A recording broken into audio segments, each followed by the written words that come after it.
Bismillahirrahmanirrahim. Assalamualaikum warahmatullahi wabarakatuh. Kami dari kelompok 13 Akan sedikit membahas tentang antropometri dan pengukuran data antropometri. Di sini kami mengambil posisi duduk samping, yang mana ada 8 pengukuran yang harus diukur pada posisi duduk samping.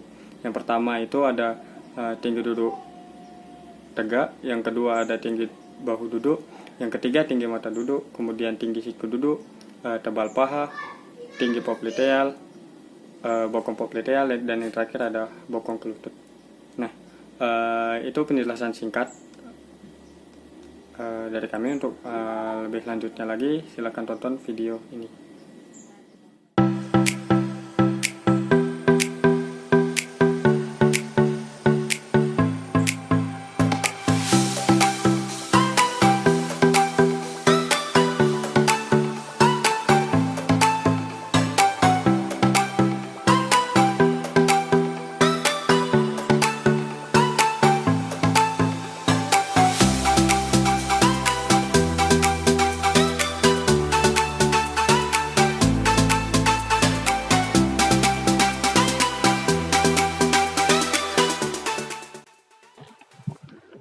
Antropometri.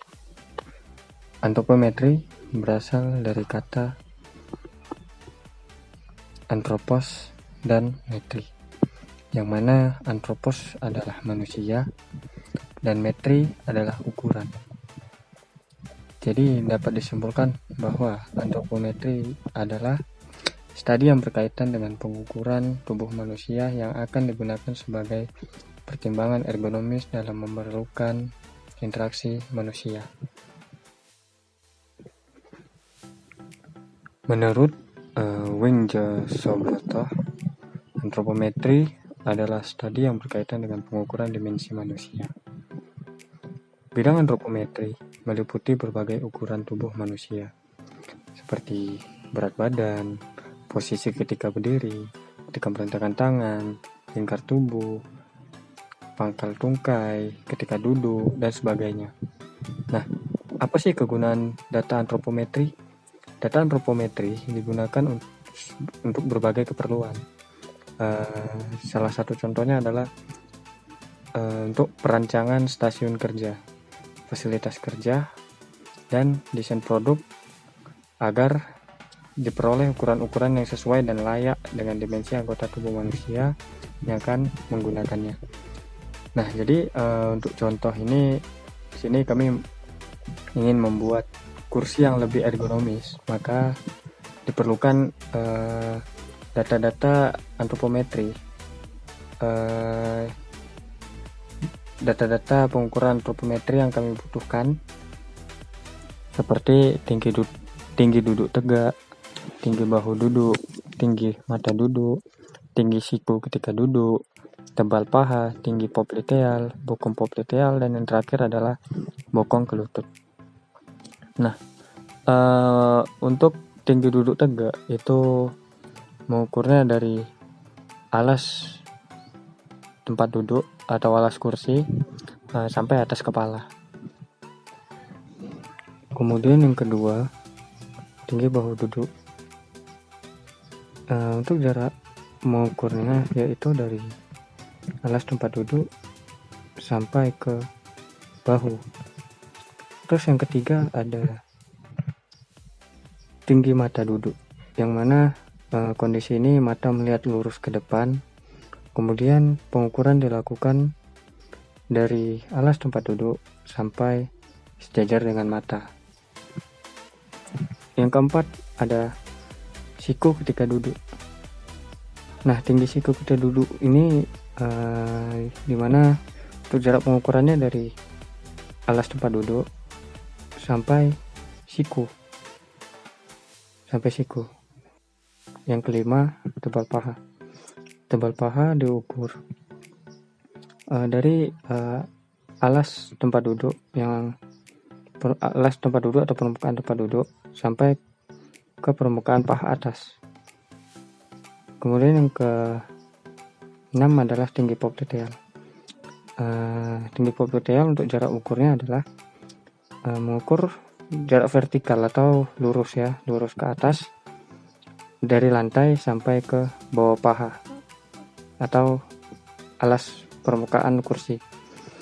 Kemudian yang ketujuh ada bokong popliteal, yang mana subjek duduk tegak lurus, pandangan lurus ke depan, kaki dan paha membentuk sudut siku-siku. Kemudian untuk jarak ukurnya diukur dari bagian luar bokong sampai ke lekukan lutut. Kemudian yang terakhir ada bokong ke lutut. Sama seperti bokong popliteal, subjek duduk tegak, pandang lurus ke depan, dan paha dan kaki membentuk sudut siku-siku. Kemudian yang membedakan adalah jarak ukurnya. Untuk bokong ke lutut dari bagian bokong luar sampai ke lutut sampai ke lutut.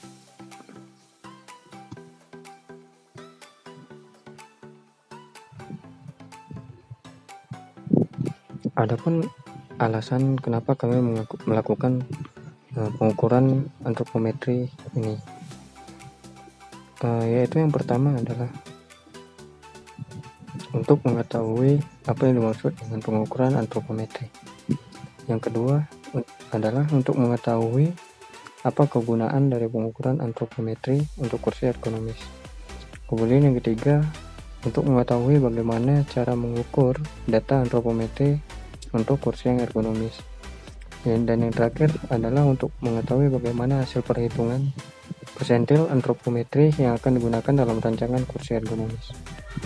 Nah, di sini sudah jelas ya. Tadi penjelasan antropometri sudah ada jelaskan. Kemudian untuk kegunaan pengukuran antropometri ini, di sini kami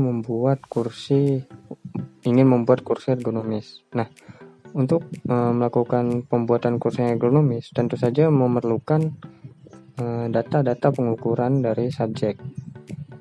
Subjeknya yaitu manusia gitu ya. Jadi perlu dilakukannya pengukuran agar kita mendapatkan data-data yang nantinya akan berguna untuk pembuatan kursi yang lebih ergonomis, sehingga kursi-kursi yang kita ciptakan nantinya bisa digunakan